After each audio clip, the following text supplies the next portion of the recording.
I always knew I was the second choice. Not in the dramatic, screaming matches kind of way you see in movies, but in the quiet, constant drip of favoritism that soaks into your bones over time. My parents weren't monsters. They didn't scream at me or lock me in closets. But they made it very clear, in 1,000 little ways, that my younger sister Emily was the one who needed them. And I was the strong one, the one who'd figure it out, the one who didn't need help because boys are just tougher. From as early as middle school, I saw the difference. Emily cried, and someone came running. I struggled, and I was told to toughen up. She got rides to school, new clothes, tutors, and endless encouragement. I got lectures about responsibility and told to stop complaining. By the time high school rolled around, the pattern had hardened. Emily couldn't keep up with her classes. Private tutor, emotional breakdown, therapy, and a week off. I came home exhausted from school and a part-time job. That's life, son. Get used to it. I kept going. I worked through high school, saved every dollar, and somehow got into a good college. No one offered to help me pay. No one even asked how I planned to afford it. I juggled 2 jobs, late nights, and student loans, while my parents proudly told their friends how independent I was. I guess that's one way to spin neglect. Emily, meanwhile, drifted from major to major, barely scraped through graduation, and lived at home rent-free until her mid-20s. Still, she was the golden girl, the sweet, soft-spoken daughter who just needed a little extra time. And I was the son who didn't need anything. But life has a funny way of flipping the script. And eventually, they'd all learn just how strong I could be. After college, things finally started looking up for me. I landed a solid job right after graduation, moved out, and kept grinding. Promotions came quickly. First junior analyst, then team lead, then management. I was good at what I did, and I worked like a machine. While my peers were figuring themselves out, I was building something. By 28, I was making more money than both of my parents combined. And suddenly, the strong one became the reliable one. That's when the calls started coming in. First, it was small stuff. Hey, Dad's car needs new tires. Could you help out? Or Emily's laptop broke, and she's looking for a job again. Just something temporary. I had the money, so I said yes. I figured, why not? They're my parents. She's my sister. I don't need a thank you. Just knowing I'm helping should be enough, right? Then came the unexpected house repairs, the medical bills that insurance didn't cover, Emily's second, then third failed job, and eventually the wedding. Oh yeah, the wedding. Emily had met this guy, Andrew. Seemed decent enough on paper. His family had money, real money, and Emily was clearly trying to match that energy. Suddenly, I started getting subtle messages from my parents. It's such a big deal for her. She wants it to be perfect. Then not so subtle ones. Your sister's really stressed. She doesn't want to seem like she's relying on us too much. Could you help with the catering? Then, the venue's a little over budget. Just a bit. I should have said no. I should have at least asked questions. But instead, I transferred money. Again and again. Tens of thousands over the course of a few months. I didn't even blink. Why? Because I thought I was part of something. I thought I was helping my sister have her special day. I thought that even if they never saw me the way they saw her, I was doing the right thing. Then the wedding day came, and the invitation never did. At first, I thought it was just a mistake. I remember checking the mail every day that week. Nothing. I asked my mom casually, and she brushed it off with, "Oh, I'm sure it's on the way." Maybe there was a delay. I texted Emily, no reply. I messaged her fiancé Andrew, and he responded politely, "Looking forward to seeing you there." So, he thought I was coming. Interesting. A few days before the wedding, I called my mom again. "Hey, I still haven't gotten the invite. Should I just show up or?" Silence. Then a pause. "Oh, honey, I thought Emily told you. It's a small wedding. Really tight guest list. Mostly close friends and Andrew's family. You know how it is." I know exactly how it is. I didn't yell. I didn't argue. I just said, "Thanks for letting me know," hung up, and sat there, staring at the wall. My heart was racing, and my hands were shaking, not from sadness, but from a kind of numb rage I'd never felt before. I paid for that wedding. Me. Not just one thing here or there. The venue? Me. The catering? Me. The DJ, the dress alterations, the flower arrangements? All me. And I wasn't even invited. It didn't take long to figure out why. A couple of quiet messages to a cousin who was invited gave me the full picture. Apparently, Emily had told Andrew's family that she was paying for the wedding herself from her own carefully saved up money. My parents were giving her generous gifts to help, but otherwise she was just being responsible. The story painted her as the perfect self-made bride. No brother in sight. She didn't want me there because I was a risk. If I showed up, someone might ask how she afforded a $40,000 wedding while unemployed and living at home. Someone might put two and two together. Someone might hear the truth. So, she cut me out completely. That was the moment the numbness faded. And the fire started. They wanted a perfect day? I was going to give them one to remember. I didn't sleep that night. I sat in my apartment, surrounded by receipts, wire transfer confirmations, and old texts from my parents asking for just a little more help for your sister. Every dollar I'd sent had turned into a lie. I wasn't just hurt. I felt humiliated. Used. Like the only reason I existed in their lives anymore was to open my wallet and shut my mouth. But the more I thought about it, the more I realized this wasn't just about the wedding. This was the final chapter in a lifetime of being dismissed, ignored, left to handle everything on my own while Emily was cradled like some fragile porcelain doll who couldn't handle the real world. I could have exposed her immediately. I could have sent an email to Andrew and his family, shown them the receipts, blown everything up the night before the wedding. But that would have been too easy, too quiet. They wanted a perfect day, right? So I decided to give them exactly what they asked for. On their timeline, on their stage. I called in a few favors, an old friend who freelanced as a videographer, another who did private investigation work. I gave them every detail they'd need. I had less than 48 hours to get everything ready. By the time the wedding day arrived, I was calm, strangely calm, like a man about to give a presentation he'd rehearsed 1,000 times. I didn't need an invitation. I had something better, a truth that had waited 30 years to come out, and a crowd that would be forced to hear it. I dressed sharp, not just because I wanted to look good, but because I wanted to be seen. The venue was a pristine little estate just outside the city. White chairs lined up in rows, flower arches everywhere, the kind of place people book when they want to look richer than they are. I parked down the road, walked up like I belonged there, and no one stopped me. Funny how if you look confident enough, people assume you have a reason to be anywhere. I didn't walk in during the ceremony. That would have been classless. No, my moment would come later. But I made sure to arrive just in time to watch it from the back row, behind the trees. From a distance, Emily looked like a dream bride. Lace gown, glittering tiara, fake humility glued to her smile. Andrew looked proud, like he really believed he'd won the jackpot. And my parents? They were beaming, like they'd just successfully launched a royal into the world. After the ceremony, the guests were ushered into the reception area, a big open-air tent with chandeliers and champagne towers. I slipped inside quietly and stuck to the edges. No one noticed. Not yet. That's when the music cut. Right on cue. The screen at the back of the tent lit up. I had arranged for a short surprise wedding montage to be played for the happy couple, a special gift from a close family member. It started off sweet, childhood photos, Emily and Andrew smiling, soft piano music. Then it changed.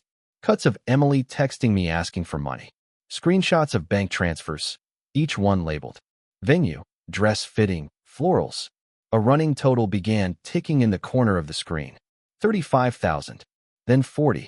Then 42. The music stopped. The screen went black. One final message appeared. Funded entirely by the brother who wasn't even invited. Gasps. Silence. Eyes turned everywhere. Then they found me, standing quietly at the back, watching it all. And finally, Emily saw me. Her smile shattered. You could have heard a pin drop. Everyone was frozen. Guests looking at each other. Andrew staring at the screen in disbelief, and my parents with that wide-eyed, ghost white look like someone had just flipped the table on their perfect illusion. But Emily? She looked like a child caught red-handed. Except she wasn't 5 anymore. She was a grown woman in a $3,000 dress she didn't pay for, standing in front of 200 guests who just found out her fairy tale was built on lies. She blinked, opened her mouth, and the first thing she said wasn't, "I'm sorry." It was, "Why would you do this to me?" Not, "Is this true?" Not, "How could I fix this?" Just pure outrage that the mask had slipped. I almost laughed. It was so on brand. Andrew turned to her, face pale. "Wait, all of that was from your brother? You told me you paid for everything yourself." Emily tried to talk, But it all spilled out in that desperate, panicked tone you only hear when someone realizes they just detonated their own life. I was going to tell you eventually. I just didn't want your parents to think I was mooching, okay? And he wasn't even supposed to be here. There it was. The truth, delivered with a side of entitlement and zero shame. I stepped forward, calm and slow. All eyes followed me. Don't worry, Emily, I said loud enough for the crowd to hear. I wouldn't have come if you hadn't used my money and lied about it. But if I was good enough to pay for it, I figured I was good enough to attend. More silence, then whispers, then murmurs that turned into a rising tide of judgment and disbelief all around her. She looked like she might cry, but for once, no one moved to comfort her, not even our parents. My mom was the first to break the silence. She moved toward me, reaching out like she thought she could smooth this over with a half-hearted, "Let's talk about this later." I took a step back. "Don't," I said. "You knew, didn't you?" Her lips parted, searching for an answer. But she didn't have one. Just stammering and a weak. "We didn't think it mattered." Didn't matter? They'd taken tens of thousands from me. Lied. Covered up. Watched me pour my savings into their little princess's wedding, and then turned around and locked me out of the whole thing. And now they wanted to play the "we meant well" card? I shook my head and turned to Andrew. "You seem like a decent guy.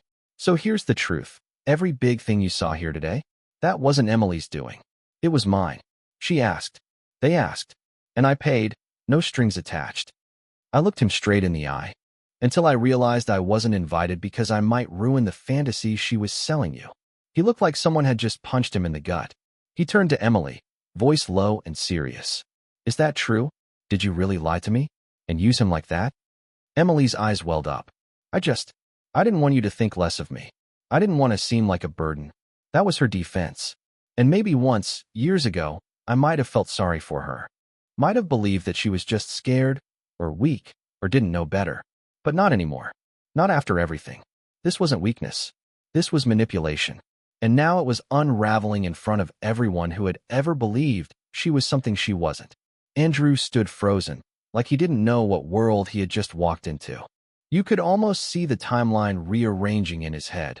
Every time Emily bragged about how hard she'd worked to save for the wedding, every story she told about budgeting, every time she played the independent bride, suddenly none of it added up. He looked at her with a kind of horror I wouldn't wish on anyone. "You lied to my parents. To me. This whole wedding was a performance, and you used your brother like a damn ATM." Emily tried to spin it. "It wasn't like that. He offered. He's always been so successful. He never needed the money." I couldn't help myself. I laughed. It wasn't loud. Just a bitter, dry chuckle that slipped out before I could stop it. "Offered," I said. "You begged. You cried. You guilt-tripped me about being the only one who could help. And I did, because I thought, maybe for once, I was being treated like family." Andrew turned to her again. "Why didn't you just tell me? Why lie?" "I didn't want you to think I'm useless," she whispered. But it was too late. The illusion had cracked. Her prince wasn't buying the act anymore. He looked around at the venue, the flowers, the guests now whispering and recording and posting. And then back at her. "I need some air," he muttered, loosening his tie and walking out of the tent. No one followed him. Not even her. Emily stood there, surrounded by silence, fake smiles collapsing all around her, like the whole stage had just been torn down. And I stood in the center of it all, finally seen. After Andrew walked out, the reception tent turned into a vacuum. Nobody knew what to do. The DJ stood by the booth awkwardly, still holding his playlist. The servers froze mid-step with trays of champagne. Guests started whispering louder now, some pretending to check their phones, others blatantly recording. A few started slipping away from their tables, embarrassed, confused, maybe a little thrilled at the drama they'd accidentally bought tickets to. My parents? Still frozen. My dad looked like he aged 10 years in 5 minutes. He wouldn't even look at me. My mom finally broke the silence again, this time with a shaking voice. "You didn't have to humiliate her." I turned to her, slower this time. Calm. Controlled. "You're right," I said. "I didn't have to. I wanted to." That shut her up. "I've spent my whole life being the one you didn't worry about. The one who'd figure it out. The one who didn't need support. And you know what? I did figure it out. On my own. I built something from nothing while you coddled her, bailed her out, and pretended I was fine." I looked around the room. This wasn't just about a wedding. It was about respect, about finally being seen. The silence that followed felt different this time. Not awkward, not shocked. It felt like acceptance. For the first time in my life, people saw the truth. Not just about Emily, but about me. And I wasn't going to let them forget it. I walked past the head table, past Emily, who couldn't even meet my eyes, past the fake flower walls and the golden cutlery I paid for, and headed for the exit. No one stopped me. But as I walked out, I heard something unexpected. A single clap, then two, then more. Quiet, subtle, but real. Not for ruining the wedding, for standing up, for finally saying what no one else ever dared to. The next day, my phone didn't stop buzzing. Texts, missed calls, emails, DMs from people I hadn't spoken to in years. The video of the wedding surprise had gone semi-viral. Someone posted it on TikTok, and it exploded overnight. I didn't care about the clout, but man, the comments were wild. Some called me the petty brother of the year. Others said I did what every overlooked sibling dreams of doing. A few trolls accused me of ruining her life. I ignored them all, because none of them knew the whole story. Not like I did. Emily didn't call. Not that I expected her to. But my parents did. Over and over again. I finally picked up on the fifth day, out of sheer curiosity. "Are you happy now?" my mother asked immediately, voice tight with bitterness. "You embarrassed us in front of everyone. You destroyed your sister's big day." "No," I replied flatly. "She did that. I just stopped her from lying her way through it." She started crying, saying things like, "You don't understand how hard life's been for her. And she just needed this to go right." And that was the moment I truly stopped feeling guilty. She needed me to go right, I said. And you were all fine with that, as long as I stayed quiet and paid the bill. My dad finally chimed in, quieter than I'd ever heard him. "You didn't have to go that far, son." I paused. "Neither did you," I said. "You didn't have to ignore me all those years. You didn't have to treat me like a walking paycheck. But you did." They didn't have a comeback for that. For once, they had nothing. And for the first time in my life, I hung up on them without feeling like I was the one who had to fix things. Eventually, Emily did reach out. Not with apologies or explanations, but with a text that still stings to this day. "I'm sorry if I hurt you," she wrote. "But you don't understand how hard it was for me to live in your shadow. I thought if I made everyone believe I was perfect, maybe they'd finally see me." I stared at that message longer than I should have. Was it an apology? Maybe. A confession? Definitely. But it wasn't enough. I called her. The moment she answered, I heard the usual defensiveness, but beneath it, something fragile. "Why, Emily? Why did you think lying to everyone, including me, was the answer?" She sighed, voice cracking. "Because I was scared. Scared of being the failure. Scared that no one would love me if they saw the real me." I swallowed the lump in my throat. "You don't have to prove anything to anyone, least of all by hurting me." We argued. We cried. We yelled. But for the first time, something shifted. She admitted that all those years of help, all those bailouts, left her feeling small and helpless. She was jealous of me, too, of my independence, my success. And I realized something. We weren't enemies. We were both victims of a family that never knew how to love us equally. That didn't erase what happened, but maybe it was a start. After that call, I didn't rush back into any sort of happy family mode. Healing isn't instant, especially when it comes after years of neglect and lies. I set some boundaries. I stopped sending money on demand. I told my parents that if they wanted a relationship with me, it had to be on honest terms. That wasn't easy. There were guilt trips, cold shoulders, and more than one awkward family gathering where the tension was thick enough to cut with a knife. But something else happened, too. I started to rebuild my own life on my terms. I bought a small apartment, decorated it with things I loved, and finally took a vacation without checking my phone every 5 minutes to see if they needed help. I even started dating again, carefully, cautiously, but genuinely. Most importantly, I learned to recognize my own worth, not because anyone told me, but because I finally believed it. My parents and Emily, they're still in my life, but it's different now. More honest, more complicated, but healthier. Because sometimes, the biggest revenge isn't a dramatic explosion. It's walking away from the things that don't serve you, and living better because of it. Looking back, I realize how much of my life was shaped by trying to prove something, to everyone but myself. I wanted my parents' approval, my sister's respect, and their recognition that I mattered too. But in chasing that, I lost a lot of time and energy. I put up walls, swallowed hurt, and took on burdens I shouldn't have had to carry alone. The wedding incident was the breaking point, but it was also the awakening. I learned that family isn't always about blood or tradition.